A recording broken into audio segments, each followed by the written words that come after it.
Peterson, everybody, Robert F. Peterson!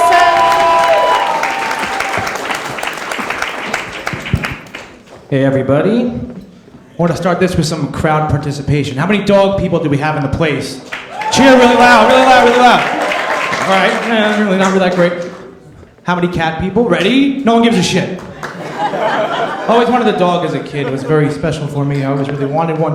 My parents never got one, which ended up being a blessing because 1, you always have to watch dogs. 2, you have to pick up the shit. And 3, you constantly have to explain to your mom why there's empty peanut butter jars in your room and the dog is constantly smelling your crotch. So my parents got us a gerbil. I don't know if you know what gerbils are. They're little rodents that you put in a glass cage and you just do this all day. Do something! And they want to kill themselves. So they have this little wheel and they run on it. You know the wheel? No, none of you? None of the wheel? So they run on the wheel and I swear to God, my gerbil often thought of putting its head through one of the spokes and just ending it all there.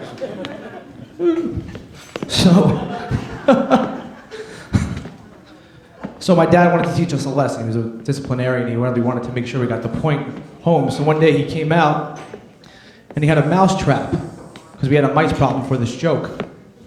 And he came up and he held it to the dead body. The mouse was sitting there and it kind of swung back and forth. And it was kind of hypnotizing me and my sister. He was like, do not let the gerbil out of the cage. Do not let the gerbil out of the cage. Do not let the gerbil out of the cage. We just did it for his amusement because later on we took the gerbil out of the cage and started playing with it. So I had the brilliant idea of feeding the gerbil by hand, which wasn't that smart because 1, the food sucked, and 2, it didn't really have good aim because all of a sudden it latched onto my finger.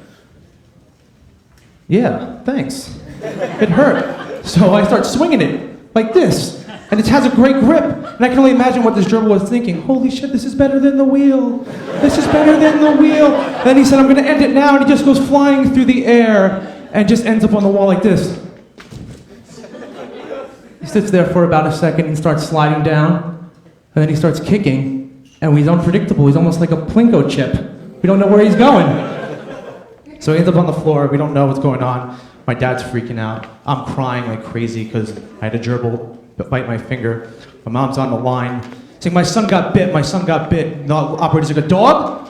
My mom goes, no, a gerbil. And she should have got a dog. So, my sister's laughing in the corner because she really set all this up for me to get bitten. But, so the gerbils get lost for a couple weeks. And we come home one day and my dad has a very stern, sad look on his face. And that's scary when your dad has that look on his face because your dad's supposed to be the pillar of confidence, the person that's supposed to teach you, what's right or wrong, the morality, and also teach you what your stance should be on gay marriage. Speaking of gay marriage, I don't really understand why people are against it. And I think it's for one very simple reason. I think a lot of people think that gay people want to get married so bad that they'll go straight just to get married, which is crazy because it would be a sham marriage, much like 50% of the marriages in the United States right now anyway. But the major problem would be who gets to wear the suit when a lesbian's marrying a straight guy? That bombed. So my dad's standing there, and he comes home and he's very sad, and he pulls out another mousetrap, and the gerbil's swinging. And my sister and I go, we will not release the gerbil, we will not release the gerbil. And he goes, this is a lesson to you guys, very important lesson, why you gotta listen to rules. So we put it in a shoebox, my dad takes care of it, and later on that night, I listen into the bedroom, and I'm crying. My parents come out. I'm foaming at the mouth a little bit because I'm crying so hard. And my mom goes, maybe we should have got him tested for rabies. So they calm me down. I go to the bathroom and I go to flush the toilet and it gets backed up.